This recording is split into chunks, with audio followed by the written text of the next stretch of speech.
Welcome to the IT Provider Network. I'm Terry Rossi. I just got back from Florida, and I had this really cool on the beach sunrise podcast planned for everyone. You know, seagulls and waves crashing in the background. I got up early in the morning, went out to the beach in St. Petersburg, set up my little portable podcasting rig, and recorded a really cool episode, only to start editing it and realize it was really distorted. So, bummer on that. I thought I was going to be the next Ty Lopez. But I changed it up. When I got home to Philadelphia, I thought about what I really wanted to talk about. And today I want to talk about just eating it. You remember when you were young, your mother probably said it to you, just eat it. It's good for you. Well, I think it's good for you too.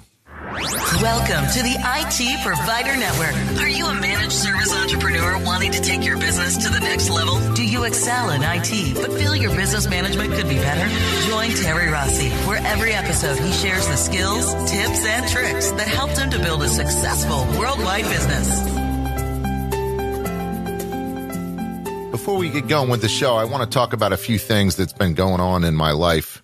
The first is the whole cryptocurrency explosion. And I don't know how familiar you guys are with that, but I'm talking about Bitcoin and Ethereum and Litecoin. I actually got involved with cryptocurrencies in 2014. That was when my first customer got CryptoLocker. I had to go out and buy some Bitcoin. So I looked back, I paid about $350 for a Bitcoin back then, and the ransom was 3 Bitcoin. So today, the price of Bitcoin is about, let me just look it up here. The price of Bitcoin today, this is on a Sunday afternoon, October 15th, 2017, is $5,519 a Bitcoin. In the last year, just to give you an idea, it's gone up $4,800. And in the last month, it's gone up 51%. So why am I telling you this? A couple of reasons. I put out to my Facebook friends, my true friends on Facebook, about 55 days ago that they might want to think about playing around in this market. Since that time, anyone who did that already made a ton of money. So I'm telling you too, if you have a little disposable cash, and it really should be disposable cash, something you can gamble, you might want to get a little involved in Bitcoin or Ethereum. I like them both. I actually have some of both. And I continue to buy every week some of both because I think it really is going to take off. There are several large banks now that are really looking at the blockchain technology and what cryptocurrency could mean to them. So I think it's going to stick. I don't know that, but I think so. So here's the offer for you. The company that I use is called Coinbase. They're like an online trading platform, very similar to TD Ameritrade or a Scottrade kind of thing, but for cryptocurrency. And they have a deal. If I refer someone into Coinbase and you open an account with at least $100, the beauty of Bitcoin is you can buy it in 1/1000th of a Bitcoin. You'll get $10 of Bitcoin and I'll get $10 of Bitcoin. So it doesn't cost either of us any money. Well, it's going to cost you at least $100, but we'll both get $10 in Bitcoin extra. So I set up a special domain for that. It's startbuyingcoin.com. So startbuyingcoin.com or startbuyingcoins.com, either one you want. Go there. You'll be prompted to set up your Coinbase account. I've been using them since 2014. I've never had a problem. Obviously, it's the wild, wild west out there, but these guys are the big player in the space. So that's the plug, Coinbase. Get some Bitcoin. Let me know how you do. I hope you make a fortune and you can retire to the Keys. Speaking of the Keys, I said I was just down in Florida. I attended the Marketopia For You to Grow conference. Now, if you don't know who Marketopia is, it's a Tampa area marketing and appointment setting company that was started by an MSP who sold his business off and started this marketing company. What I think makes them different from some of the other marketing companies that are out there is that they also offer appointment setting. So I was able to tour their offices, I believe it was on Wednesday, and I would say 2/3 of their office is made up of cold callers. So it's made up of telemarketers calling on behalf of MSPs. Actually, a pretty cool environment. They have those autonomous brand sitting, standing desks. Everybody has a headset kind of cool. They ring the bell when they get an appointment. They have team leads. They have a call center manager. So there's this fostering environment of people that are all doing the same thing, but for different MSPs throughout the country. So really neat concept. And again, I think it's this combination of a marketing team, a digital marketing team to send out collateral and content marketing pieces, email drip campaigns, etc., coupled with this cold calling that makes this a successful outsourcing option. I'll let you know because I'm going to find out. I went down to the conference because, as I think I mentioned to you, we had our cold caller, our telemarketer, inside sales guy, Jim, actually retire after 10 years and sail off into the sunset. So I need a replacement. And I kind of dreaded the thought of hiring an inside salesperson. Really hard position to hire for. It takes a special kind of person to be able to make 100 dials a day and hear no 80 times, or actually they don't hear no 80 times anymore. They hear voicemail 80 times.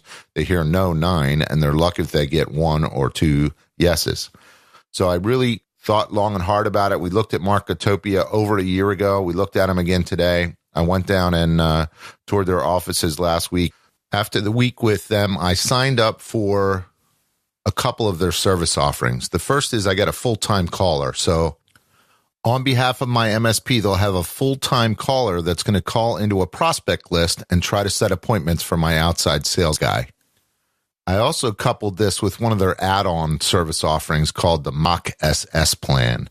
And what that is a bunch of digital marketing that goes along with the calling plan. It also gives me access to what is essentially the Mind Matrix platform, another marketing automation platform, so that contacts are synced with my ConnectWise environment. So I'm really looking forward to it. I guess it'll all kick off next week, and I'll let you know how it goes in future episodes of the IT Provider Network. So that's what I did last week, and that was my podcast that I recorded on the beach for you guys. I was telling you a little bit about kind of the struggles and challenges with cold calling and what I learned at the conference. But I decided to table that because I thought about something else when I was looking through some of the questions that I get and some of the questions that I see on Reddit and other industry type forums that specialize in our industry. A lot of them are about exceptions. They're about what do you do when? What do you do when this happens? What do you do when your customer gets crypto locker? What do you do when the backups fail and you can't restore? What do you do when X, you name it? Well, my answer to that is just eat it. Eat whatever problem there is and make your customer happy. And I'm going to explain why I feel that way, but I really do believe that is the best way to handle it. You know, I often get new clients because my competitors nickel and dime their clients to death. You know, they get a bill for everything. There's a big competitor in my area that actually, there's a story going around about them that they actually charged a customer a 15-minute increment or 30-minute increment when the customer called and challenged the bill. So they called for a billing question and they got an invoice for that billing question. Certainly not the reputation you want to have in your industry, and it's definitely not a way to make your customers happy. So the key to being able to eat it and the key to being able to afford to eat it for your customers is to define your service offering well. You know, we call it the edges. So the edges or the boundaries of your service offering need to be really clear to your customer. So if something happens within those boundaries, then it's on you. You eat it. If it's something that the customer wants to do that's outside of those boundaries, then you should step up and produce a quote. There's no embarrassment or no reason you wouldn't want to do that. But you have to have had that conversation. You have to have defined the edges of your agreement to be comfortable enough to send that quote when the time comes. So we have a pretty simple boundary. It's the word new. And I'm sure we're not the only ones that have that boundary, but new. So if it's a new computer, if it's a new employee, if it's a new building, if it's a new line of business app, if it's a new anything, really it's not included in our service contract. If it's existing, then it is. That's our boundary. Pretty simple. Everybody pretty much understands that. By doing that, though, then when someone does buy a new computer, I'm able to charge them a setup fee, right? I don't nickel and dime them to death. I charge them a reasonable setup fee. We charge $155. And, it barely covers our cost to do it, to be honest, but we get to sell the hardware. We get to make money on that. We get to control the rollout of that hardware by setting up the computer in our office and then delivering it when it's convenient for us. So it keeps everything level, right? Although we're not making a fortune on the setup, sometimes it might take us two to 3 hours to set up a computer. Obviously, that per hour rate is not really good if we're charging $155 flat fee, but we get to control the sale. We get to keep the customer buying from us. We get a little bit of money for the aggravation so they don't go out to Dell and buy their computers and something like that. They buy them from us. Define your boundaries, know your edges, and make sure you communicate them with your customer in a frank conversation, not buried in the fine print somewhere of your contract. You don't want it to be adversarial. You just want it to be common knowledge. Everybody understands the rules. They should be happy that you're making money and know what to expect. Worst thing you can do is nickel and dime them and surprise them with charges they don't expect. You're not a charity. Your customers shouldn't think you're a charity, and they shouldn't expect you to be one. So make sure you're charging when it's appropriate, but make sure you're eating it when it's appropriate too. One thing to keep in mind, and some of you probably are shaking your head when you hear me say eat it.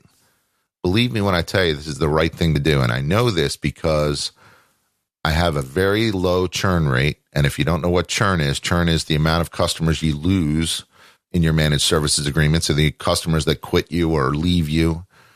Our churn rate is way lower than the industry average. The industry average says to prepare yourself for 12% of your monthly income going away in churn.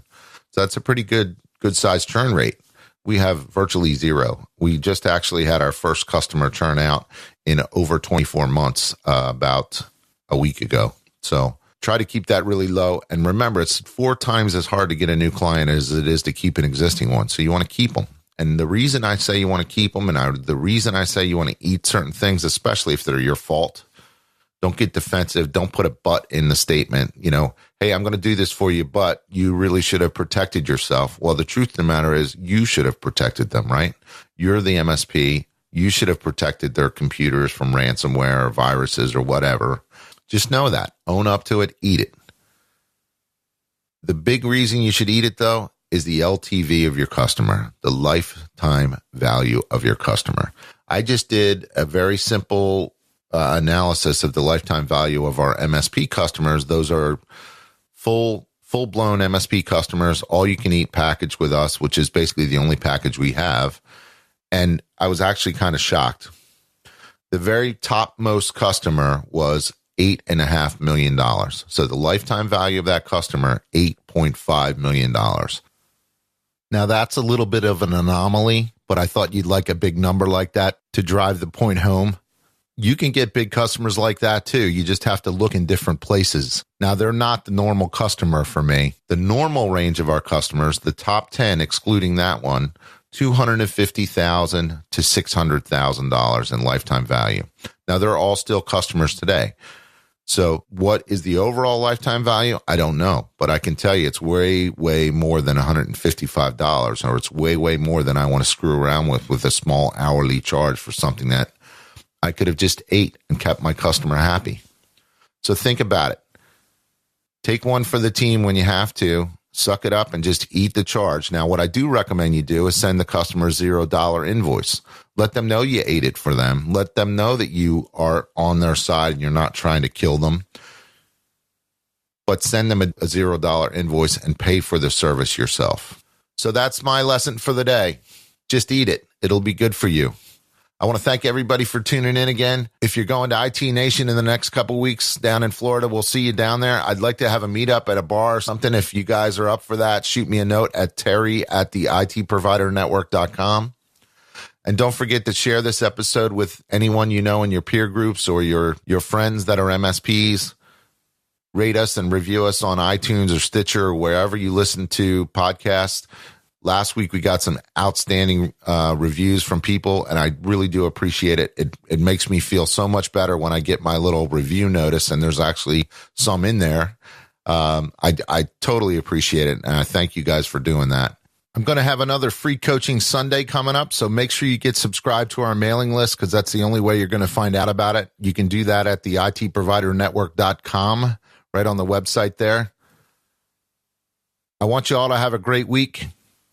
Enjoy what you do. Make your customers happy. Make your employees happy. And remember, we are IT. Thank you for joining us, and we hope you've been inspired. Check us out on social media via @ITProviderNet and visit us at www.itprovidernetwork.com for past episodes, show notes, videos, and more. And we hope you'll join Terry next time on the IT Provider Network.